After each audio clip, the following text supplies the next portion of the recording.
Como siempre, es un placer para mí. Espero que sea lo mismo para ustedes.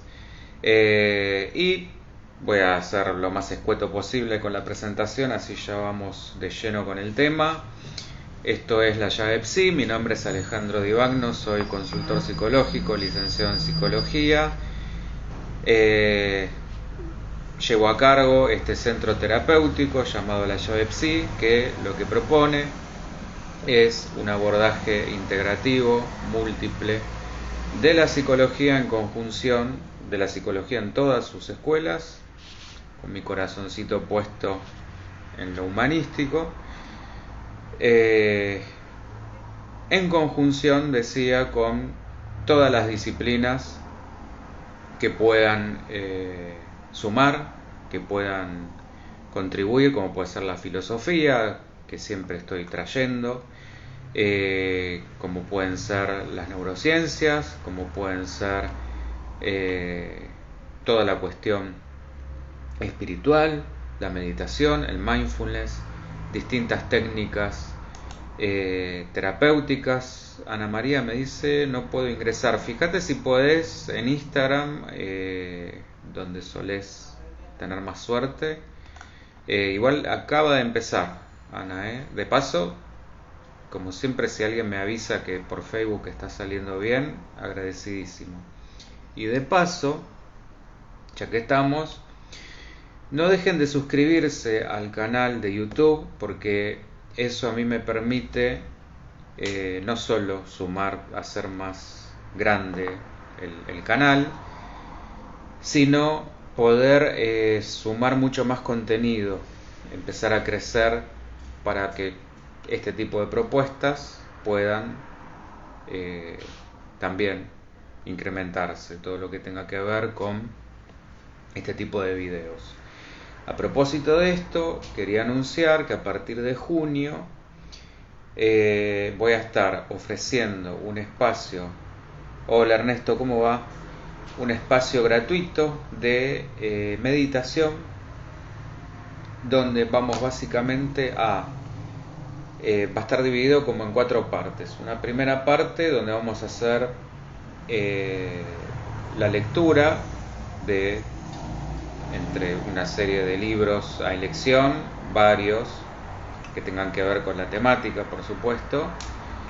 En base a eso, hacer como una suerte de registro de resonancia de cómo está el grupo en ese momento. Esto es por una cuestión de espacio y también de tiempo, no más de 7 personas. El espacio es cálido, pero no es infinito. Entonces decía, hacer como este registro de resonancia para ver cómo estamos. En base a ese registro, hacer un trabajo de mantras, de repeticiones a conciencia. Después la meditación propiamente dicha, donde vamos a ir incorporando distintas técnicas, básicamente desde el mindfulness.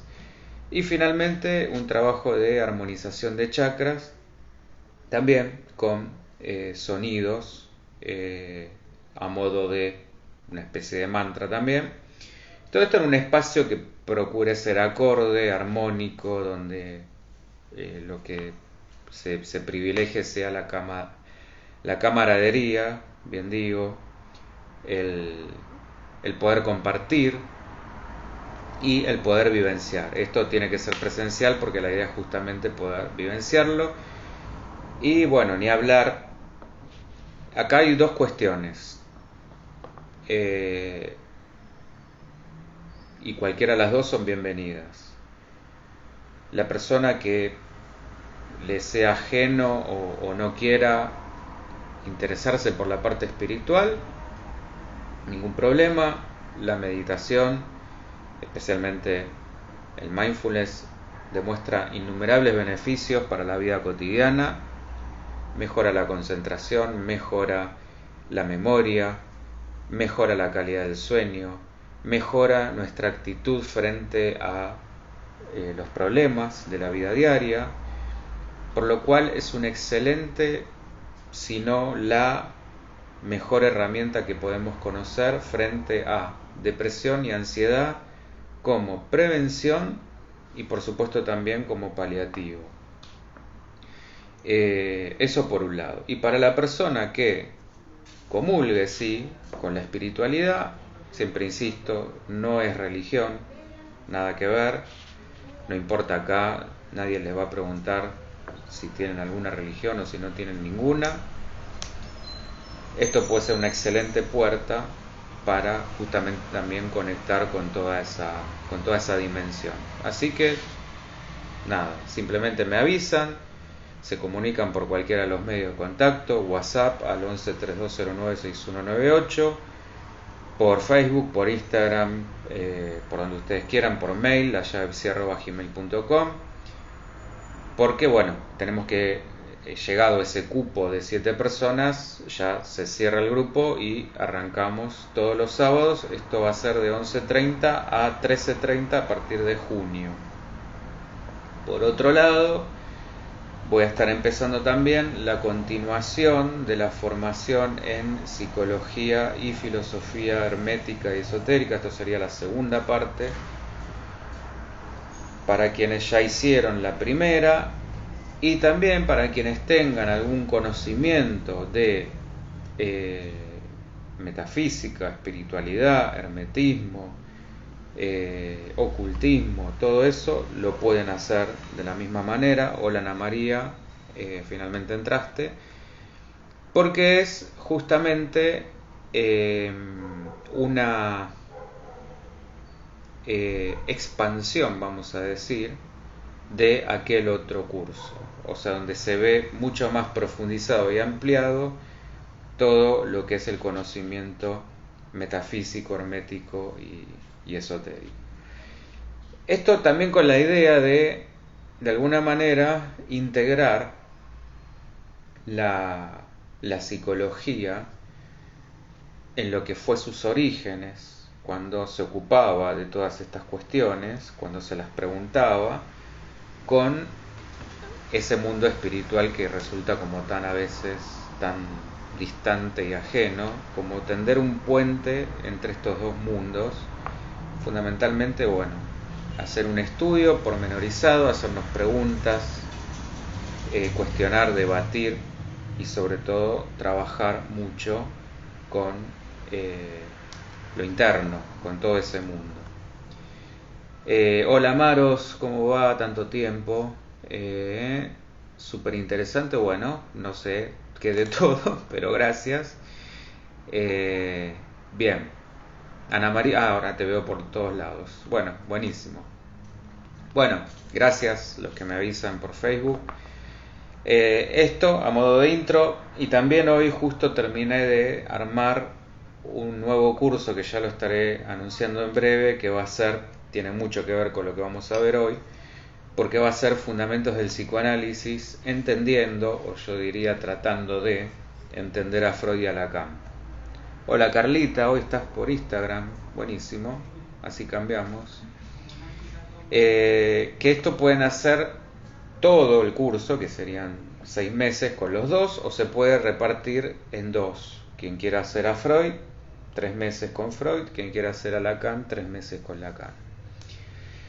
Pero bueno, esto dirigido tanto a personas del ámbito de la salud mental, psicólogos o counselors que quieran de alguna manera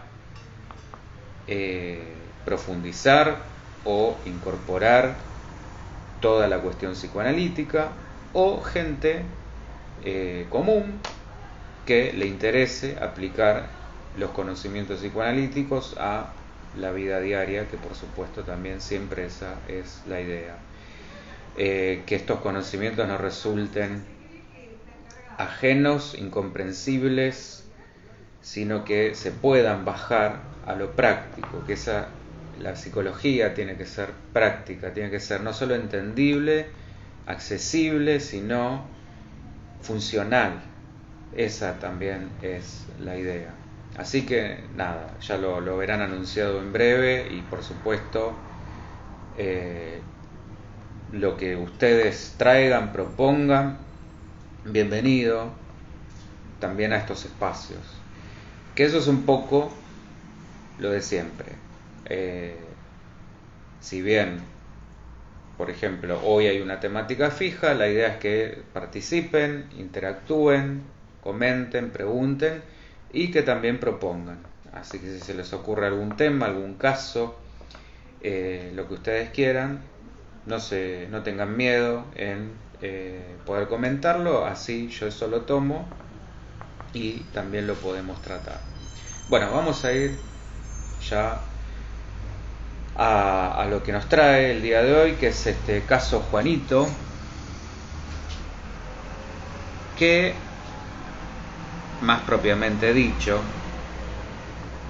más técnicamente como corresponde, en realidad estamos hablando de el pequeño Hans, así también lo van a encontrar para los amigos, es el caso Juanito, que es una obra pionera, no solo en lo que a Freud refiere, sino para el psicoanálisis infantil y para la práctica clínica en general.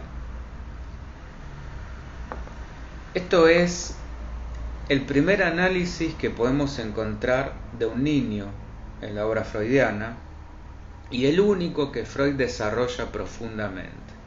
El tratamiento, un punto acá súper interesante, es que el tratamiento fue hecho por el padre del niño en realidad y fue supervisado por Freud. Hola Sandra, ¿cómo estás?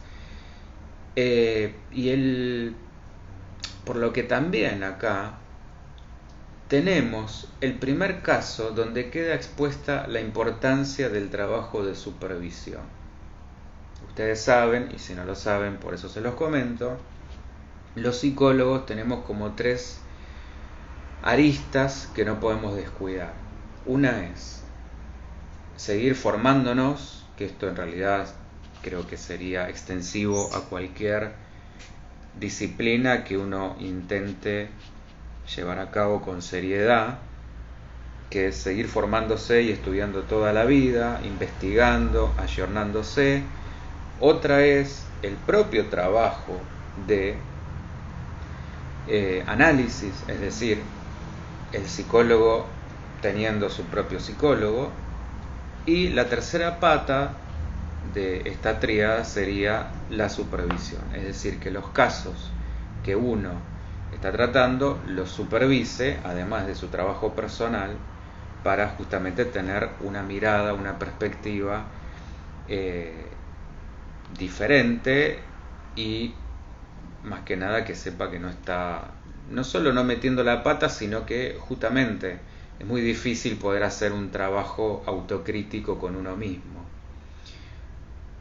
Maro, me estoy quedando sin batería, aviso por si desaparezco y no tengo el cargador. No, no te preocupes, Maros, nada, igual ya sabes, de paso lo anuncio, queda grabado esto tanto en Facebook como Instagram y después aparte lo subo a YouTube.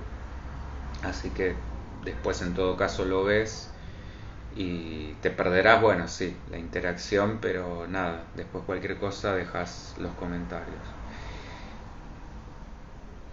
Entonces, la publicación de este caso dio o fue el puntapié, aparte de lo que dije recién, para el desarrollo de 2 grandes psicoanalistas femeninas que sucedieron a Freud. Anna, la hija de Freud, y Melanie Klein, quienes a su vez, a partir de sus controversias, crearon 2 escuelas distintas de psicoanálisis infantil. La de Viena, por un lado, con Anna Freud a la cabeza, y la inglesa, representada por Melanie Klein, con la gran diferencia de que para Melanie Klein los niños, ella decía, no alcanzan a desarrollar una neurosis de transferencia porque el super yo es todavía muy débil para aplicarles un método como en los adultos. Por eso es que surge el valor del juego infantil a nivel esto comparativo con el del sueño, la interpretación de los sueños o la asociación libre que tenemos en los adultos como medio de expresión de las fantasías inconscientes en los niños. Y en este plano no me quiero olvidar de destacar los aportes de nuestra Arminda Verasturi en el psicoanálisis infantil local y latinoamericano y mundial, o de François Dolto con lo propio en el contexto francés y lacaniano. Bueno, volviendo a Freud, papá, es anoticiado de Juanito en 1906, cuando Juanito tenía 3 años, y cuando Freud ya contaba en su haber muchas de sus grandes obras, como La interpretación de los sueños, el caso Dora, que ya vamos a ver en relación con la histeria, es otro de los grandes casos que vamos a tratar, el chiste y su relación con el inconsciente, de lo que ya vamos a hablar en otra charla, y especialmente 3 ensayos para una teoría sexual, donde iba a poder comprobar a través de Juanito muchas de sus formulaciones. Bueno, el nombre verdadero de Juanito, que ya lo anticipé, y quien llegó a ser un director de ópera de renombre internacional, era Herbert Graf. Este era el verdadero nombre de Juanito, también llamado, conocido como Hans. Sus padres, y aquí lo interesante, fueron de los primeros seguidores del psicoanálisis, por lo que imagínense que esto ya era una enorme ventaja que Freud no iba a dejar pasar. Maros, excelente también el caso Dora. Sí, todos los casos más renombrados que vamos a ir tratando no tienen ninguno desperdicio. Bueno, el padre de Hans, o de Herbert, se llamaba Max Graf. Era un médico y musicólogo y, como decía, formaba parte de este grupo o estos seguidores primerizos de Freud, pero aparte era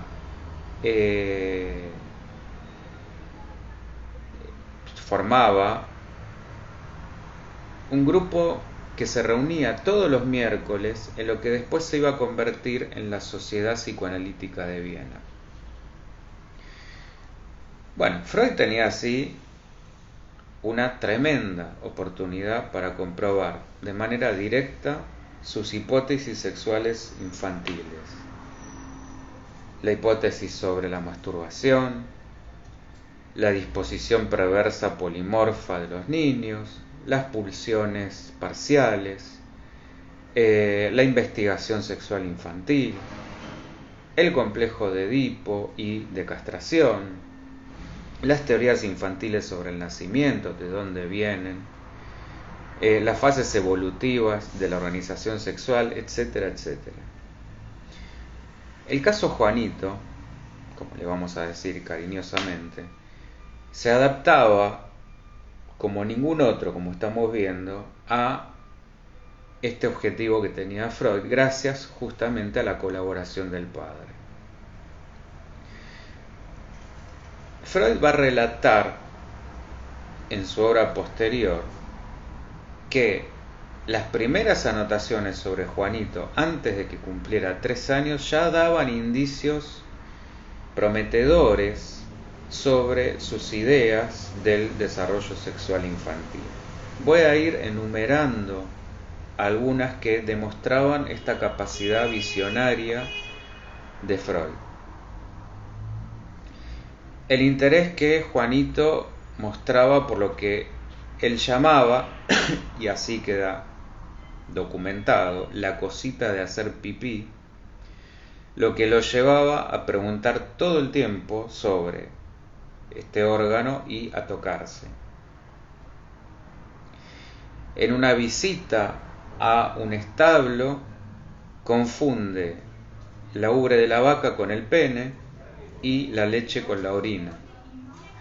Freud va a decir que esto corrobora la primera etapa del desarrollo sexual del niño, donde el miembro y la ubre de la vaca estarían equiparados al seno de la madre. A los 3 años y medio, su mamá, ante uno de los tantos autotoqueteos o autotocamientos del niño, lo amenaza con llamar al doctor para que se lo corte. Él responde que no le importa porque va a hacer pis por la cola. Esto Freud lo marca como la aparición del complejo de castración, que en los neuróticos adultos es justamente bastante difícil de identificar y que, por otro lado, se niegan a admitir. Y nos va a aclarar que lo podemos de alguna manera pesquisar con indicios mínimos y no necesariamente a partir de una amenaza directa, como queda evidenciado en esta afirmación, en este caso. A la misma edad, Juanito dice haber visto la cosita de hacer pis del león, y esto Freud va a decir que señala que Juanito se ha convertido en un investigador, empezando a formularse sus propias teorías. Después, a los 3 años y 9 meses, ya sabe discernir que un perro y un caballo tienen, pero que, por ejemplo, una mesa y una silla no lo tienen. O sea, puede ya distinguir entre un ser vivo y un objeto inanimado. Continuando con la investigación que hace Juanito, le pregunta al papá si tiene, el papá le dice que sí, a lo cual Juanito responde que nunca se lo vio al desvestirse, y le hace la misma pregunta a la mamá, que también le dice que sí, y ojo, porque esto vamos a ver que guarda una enorme significación y va a ser el punto a partir del cual se va a desarrollar la fobia posterior. Y Juanito le contesta: como sos grande, pensé que lo tendrías grande, como un caballo. Y ahora vamos a ver la cuestión también de los caballos. ¿Hasta acá estamos? ¿Dudas, preguntas, lo que sea? Ya saben, comenten. Cuando nace la hermana, aparecen por supuesto los celos. En los días posteriores al nacimiento de la hermana, Juanito tiene angina, y en medio de la fiebre, ahí entre una suerte de delirio, se le escucha decir: pero yo no quería una hermanita. Otro día, mientras está bañando, la hermanita observa la ausencia y, haciendo un análisis de su tamaño y en colación con el tamaño de la mamá, acuérdense del punto anterior, llega a la conclusión de que con el tiempo le va a crecer. Cuando tiene 4, viene de visita un primo al que abraza en más de una oportunidad y le dice que lo quiere mucho, y Freud va a plantear esto como el primer rasgo de homosexualidad, el primero y no el último. A los 4 años y 3 meses, la mamá baña a Juanito y lo entalca, y se da acá una escena seductora, porque la madre no le quiere tocar el miembro y Juanito le pregunta: ¿por qué no pasás el dedo ahí? A lo cual la madre le dice: porque es una porquería. Esto también tiene una significación enorme. Es indecente, y él, riéndose, le dice: pero es muy divertido, haciendo por supuesto referencia a su goce masturbatorio. Si cualquier cosa, si no se entiende, porfa, insisto, pregunten. A los 4 años y medio ve de vuelta a su hermanita mientras la están bañando y mientras le mira el órgano se ríe. Cuando el papá le pregunta por qué, le dice porque es muy bonito. Esto el papá lo interpreta como una respuesta falsa, como que en lugar de eso quiso decir cómico, y siendo como la primera manifestación para reconocer la diferencia entre los sexos y no la desmentida o la negación de esa diferencia. En una visita al zoológico, el papá le dibuja una jirafa y Juanito le pide que le dibuje la cosita, ante lo que el papá le dice que por qué mejor no la dibuja él. A lo que Juanito hace primero un pequeño trazo y después agrega otro diciendo que la cosita es más larga. Bueno, en esta enumeración que acabo de hacer podemos encontrar muchísimos conceptos que fueron los que después corporizaron a mucha de la obra psicoanalítica. Acá encontramos las tendencias instintivas infantiles, lo que podía traer el dibujo como herramienta psicoanalítica en los niños, lo que decía de la negación de la diferencia sexual, el deseo de conocer o de saber, la seducción de la madre y el complejo de Edipo y de castración, la represión, las fantasías, los celos, la homosexualidad infantil, bueno, entre muchas otras cosas. Pero veamos dos sucesos claves que fueron gestando la fobia de Juanito. A principios de 1908, estamos hablando acá ya cuando Juanito tiene 5 años, el padre escribe a Freud preocupado porque nota una suerte de apego desmedido hacia la mamá, o mejor dicho, hacia los consentimientos que le hacía la mamá. Y lo nota nervioso o perturbado por un temor que aparentemente sería irracional, porque tiene miedo de que un caballo lo muerda por la calle. Acuérdense lo que decíamos del tema del caballo. Juanito va a narrar un sueño del que se despierta muy angustiado, en el que sentía que la mamá estaba lejos y que ya no le podía ser cumplidos.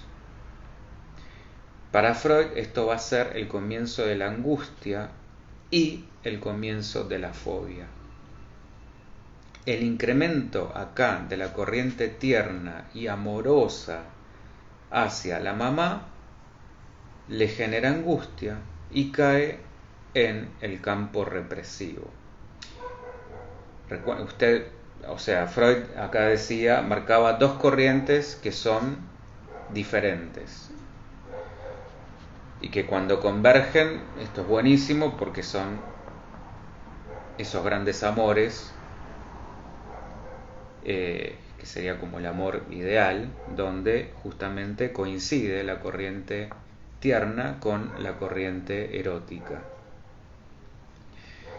Y son, en ese sentido, contrapuestas. O sea, es como que por un lado está esta cuestión de cuidar, de proteger, y esta cuestión amorosa y tierna sobre el objeto, y por otro lado esta otra corriente del deseo de alguna manera destruir, entre comillas, porque es así como muchas veces lo manifestamos cuando está de por medio el deseo, la sexualidad, que de hecho se dice hasta con estas palabras, que lo relacionamos muchas veces con la cuestión alimenticia, en esto de te voy a comer, hasta te voy a comer a besos, por ejemplo, o cosas como bastante más relacionadas con lo agresivo. Cuando estas dos, decía, logran congeniar, bueno, perfecto, porque tenemos ese balance ideal entre lo que sería el deseo y la ternura. El problema es cuando tenemos demasiado de una y poco de la otra, o todo de una y nada de la otra. Esto de, bueno, perfecto, hay muchísima ternura, muchísima amorosidad, y lo voy a decir así a lo bestia, pero poca calentura, o viceversa. Acá está el tema.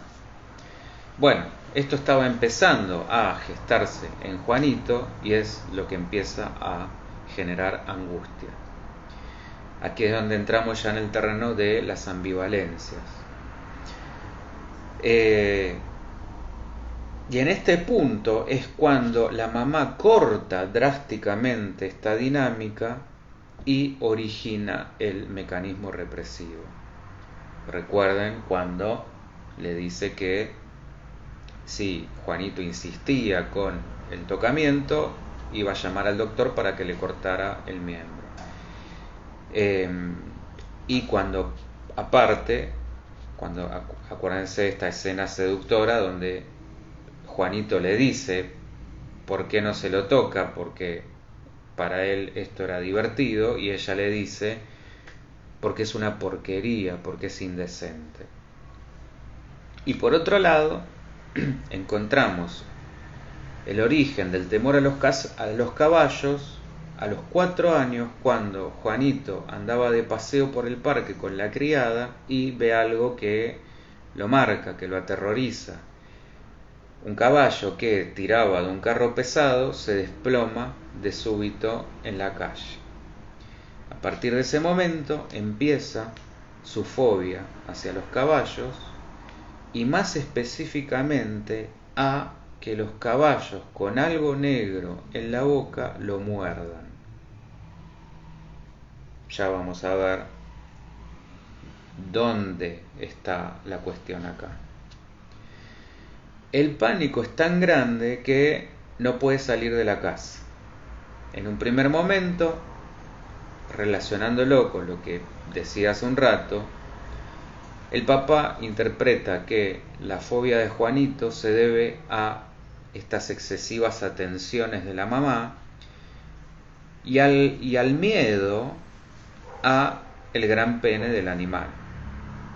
Pero Freud lo que va a hacer es orientar el análisis del padre hacia la angustia que provocó en Juanito el nacimiento de su hermanita Hannah y a este misterio recurrente en las fantasías y preguntas de Juanito sobre el origen de los bebés, que, por supuesto, recrudeció en él toda esta cuestión sobre la diferencia de los sexos. Recordemos que le preguntó al papá si él tenía, le dijo que sí, le preguntó a la mamá si ella tenía y también le dijo que sí.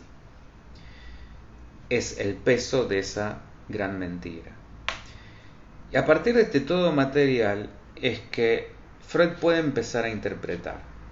En primer lugar, el caballo que se desploma y muere y que lo puede morder. Esto es un símbolo clarísimo del papá. El caballo tiene en el imaginario de Juanito un gran pene, como lo puede tener el papá, y tiene algo negro en la boca que puede parecer un bigote.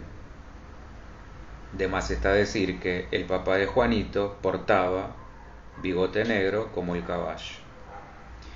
Y Juanito desea la muerte de su papá, esto es bien edípico, para poder estar más tiempo a solas con su mamá.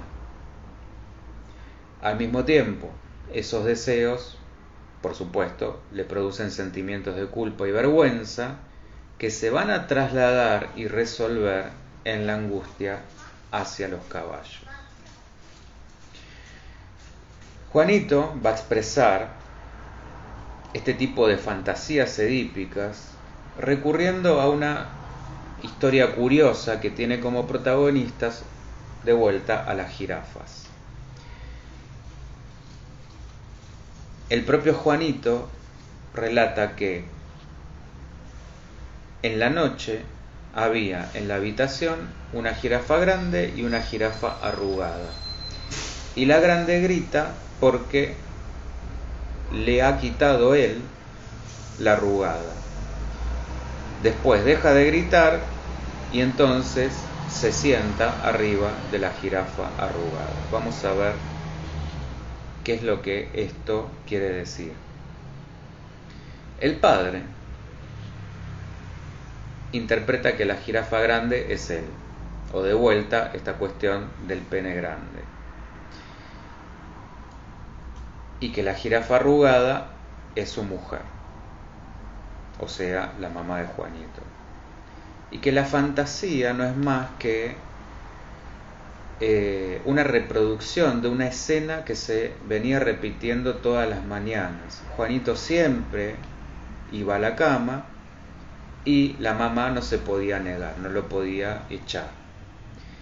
Esto generaba una discusión entre ellos, el papá intentando que se fuera y la mamá insistiendo en que se quedara. Y fíjense acá, la grande grita, esto que decía Juanito, porque le quita a la arrugada. Acá ya tenemos esta primera explicación.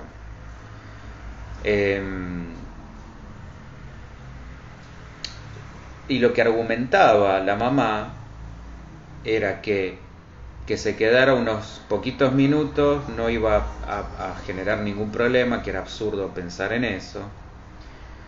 Entonces Juanito se quedaba un rato, acuérdense, entonces la jirafa grande deja de gritar y yo me siento, Juanito, encima de la jirafa arrugada, o sea, arriba de la mamá.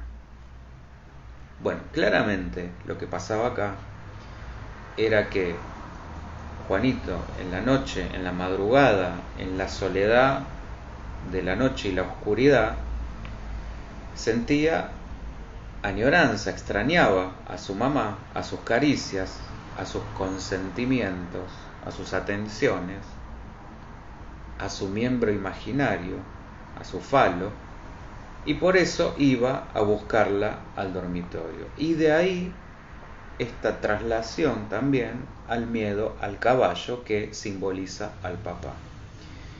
¿Se va entendiendo o es muy complicado? Están como muy calladas.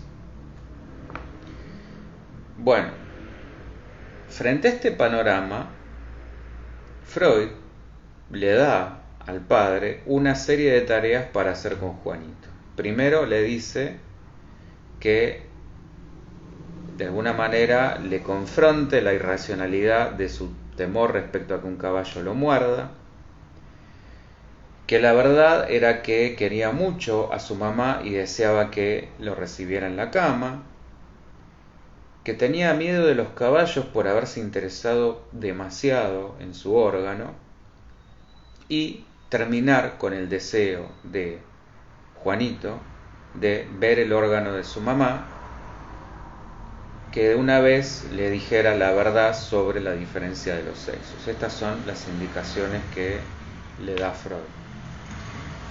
Esta explicación se la tenía que dar aprovechando algún momento oportuno donde de vuelta Juanito volviera con el tema o hiciera alguna observación al respecto. Con estas premisas, Juanito pudo eventualmente empezar a pasar algunas horas frente a la puerta donde veía pasar los carruajes sin que se angustiara, aunque a veces volvía al interior de la casa como ansioso, volvía a repensar la situación y volvía a la puerta. Como en este vaivén, esto que vamos a ir encontrando, esta ambivalencia. Evidentemente, algún resto de angustia todavía seguía, Y él mismo se decía como animándose, bueno, si puedo llegar hasta la puerta, también puedo salir. Bueno, y esta misma ambivalencia respecto al padre, que inevitablemente conducía a la angustia. Un padre, pensemos esto, un padre presente, quizá demasiado, esto es muy llamativo,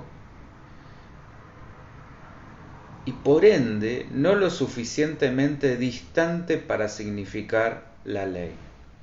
O sea, fíjese acá cómo tanto el exceso de presencia como el exceso de ausencia siempre terminan llevando a terrenos dañinos.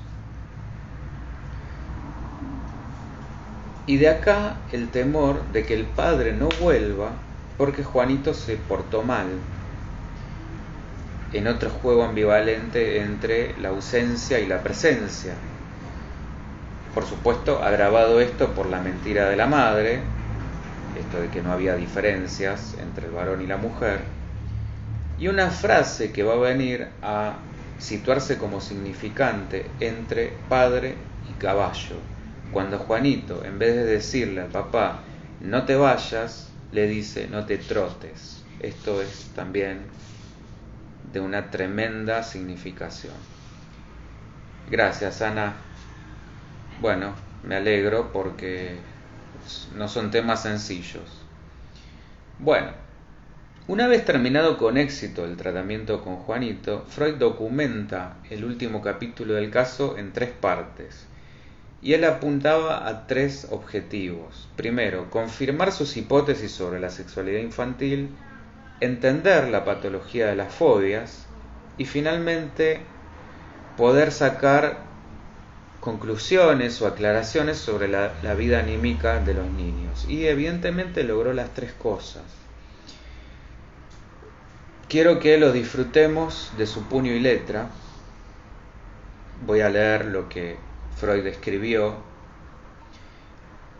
Él nos dice: en la primavera de 1922, relata el propio Freud, se me presentó un joven, ya pensemos que acá Juanito tendría unos casi 20 años, se me presentó un joven declarando ser aquel Juanito cuya neurosis infantil había yo descrito en 1909. Afirmaba encontrarse bien y no padecer trastornos ni inhibiciones de ningún género. Había resistido una de las más duras pruebas a que podía ser sometida su vida sentimental. Sus padres se habían divorciado y habían contraído nuevas nupcias cada uno.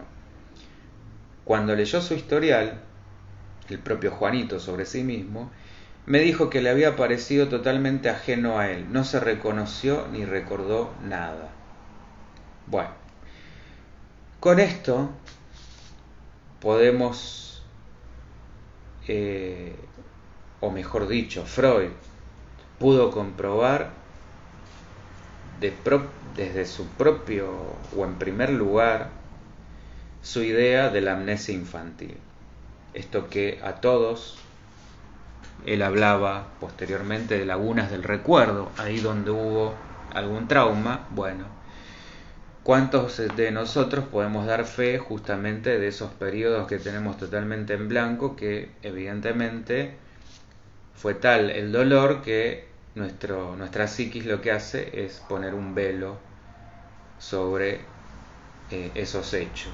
Entonces acá él comprobaba la amnesia infantil en el propio Juanito. Y no podemos deslindar los aportes posteriores del amigo Lacan, que va a entender la fobia como tentativa de solución en la confrontación con la castración materna.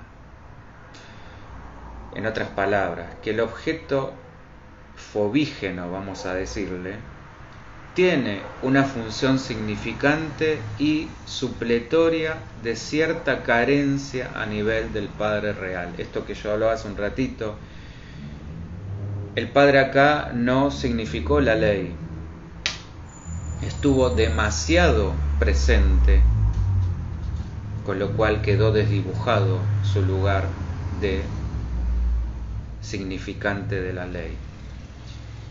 Un padre que, como vimos, no llegaba a erigirse como agente de la castración, lo que hubiera permitido, mejor dicho, a Juanito encadenar el deseo por la ley o la norma. La madre ahí aparece como desoyendo o ninguneando la voz del papá, y donde Juanito vendría a ser como una especie de prolongación imprescindible para esa mamá, como el falo que no tiene, y viniendo a ocupar el lugar de la metonimia. Recordemos que para Lacan la metonimia es uno de los dos procesos psíquicos junto con la metáfora. Esto es lo que usa el inconsciente para manifestarse. Esto es lo que nos dice Lacan. Y la metonimia, bien digo, es decir algo en lugar de otra cosa. Un lugar que Juanito venía a ocupar como incierto y caprichoso para esa mamá. Sin olvidarnos, por supuesto, de la dimensión del juego propia de los niños, porque los niños juegan a ser algo que no son.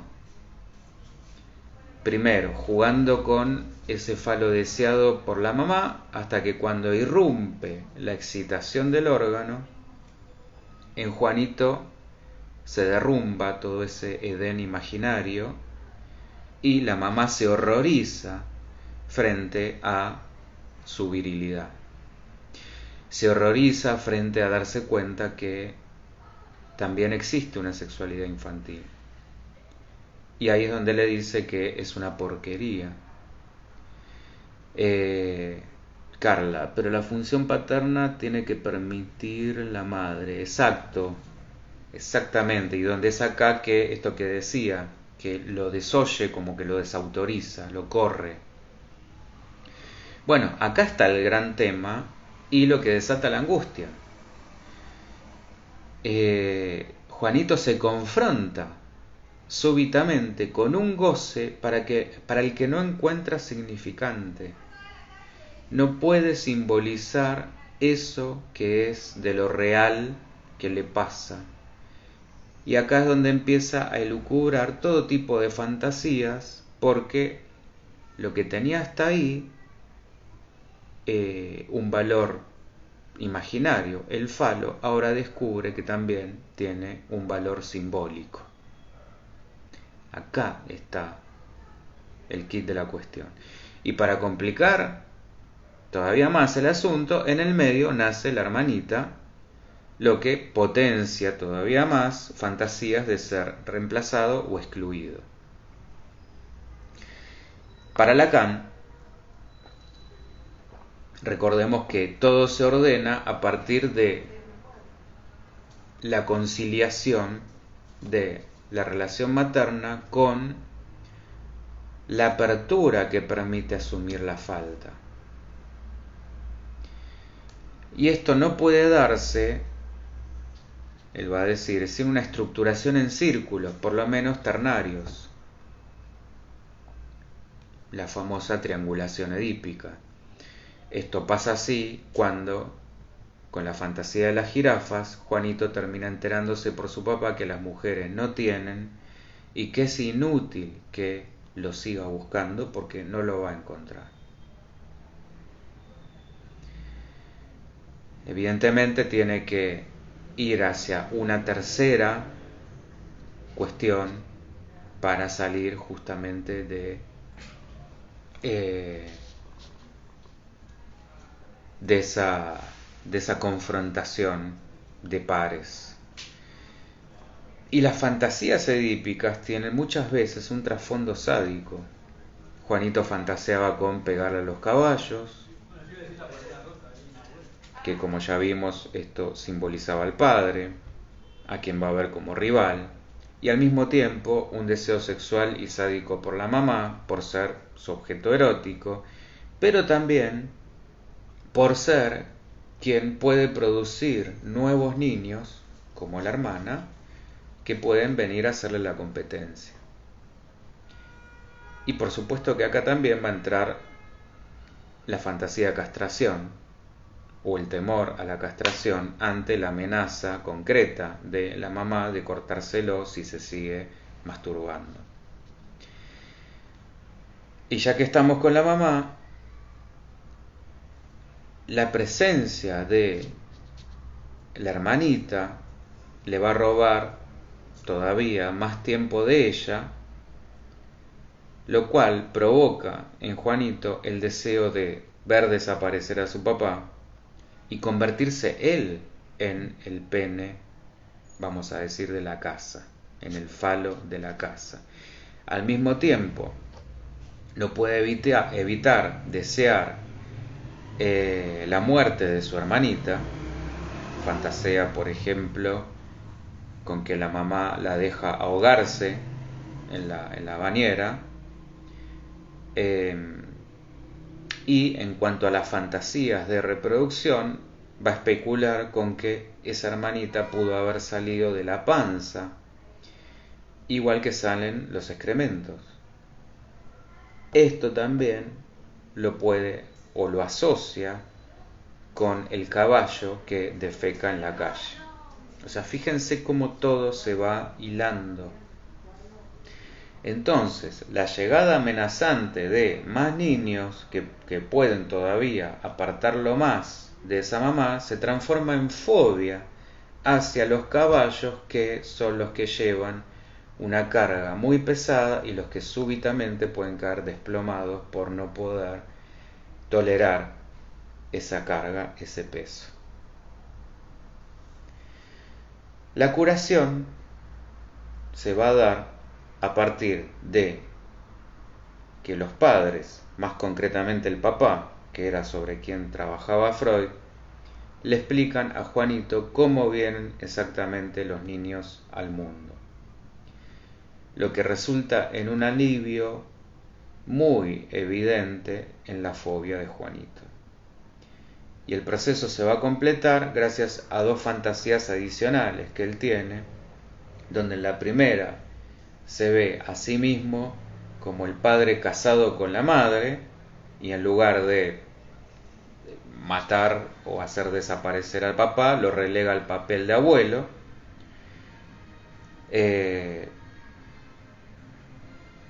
Y una segunda donde de alguna manera repara el miedo a la castración, donde imagina que un instalador llega a la casa y le cambia su cola y su órgano por otros más grandes.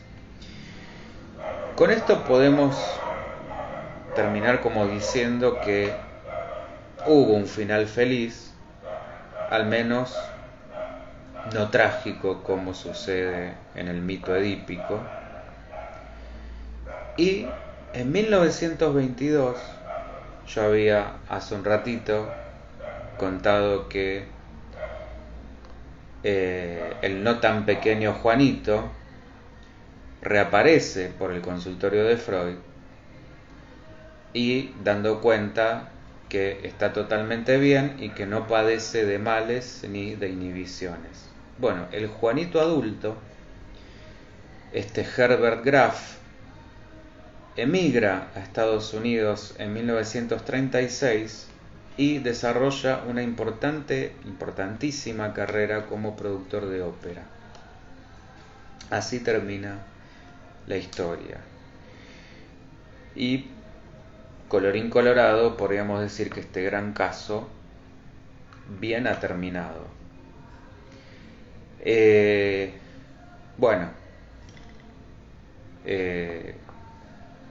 Espero que les haya gustado. Creo que es un caso muy interesante a varios planos, no solo por lo clínico, por el tema de la fobia, sino lo que decía al comienzo, es el primer caso infantil documentado por Freud, que después tuvo un aporte fundamental en lo que es la psicología infantil, donde también queda muy marcada esta cuestión del trabajo de Freud como supervisor, como trabajó de alguna manera con la familia, con lo cual podemos sacar varias cosas interesantes. Y por supuesto cómo se va relacionando todos estos aspectos que parecerían descolgados en los caballos, toda la cuestión del despertar sexual en Juanito, la diferencia entre los sexos, el tema con la castración, bueno, todo eso como Freud de una manera magistral, bueno, no podía ser de otra manera, lo logra relacionar y por supuesto que poder llegar a una buena resolución. Bueno, si quedaron dudas, comentarios, consultas, porfa los dejan escritos. Gracias Carlita, gracias Ernesto, gracias Ana María, gracias Maros, espero que te hayas podido quedar. Bueno, por supuesto vamos a seguir con este tipo de casos, tenemos varios, no solo se van a limitar a lo psicoanalítico o lo freudiano, hay también con otras cuestiones. Vamos a ver también casos de psicosis que son muy interesantes. Así que nada, recuerden lo que les comenté, que les interese el tema de venir a meditar, bienvenida, bienvenido. La idea es eso, poner el cuerpo y aprovechar esa herramienta para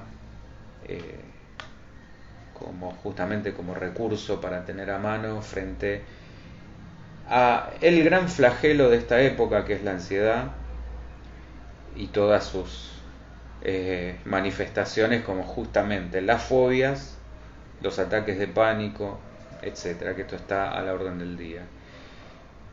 Carla, hay que relacionar todo para llegar a la cura. Exacto, ese es el punto.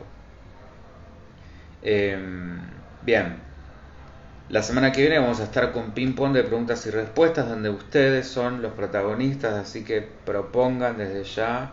Me quedaron colgados un par de temas del ping pong pasado, pero propongan ustedes algún otro tema que se les ocurra, lo que quieran, así yo lo tomo durante la semana y sobre eso hablamos, pero la semana que viene vamos a estar con eso. ¿Estamos? Bueno, muchísimas gracias. Como siempre, visiten la página, layavepsi.net, ahí donde pueden encontrar básicamente todo lo que ofrece este centro. Nada, muchísimas gracias por estar ahí lealmente y será hasta la semana que viene. Chau, chau.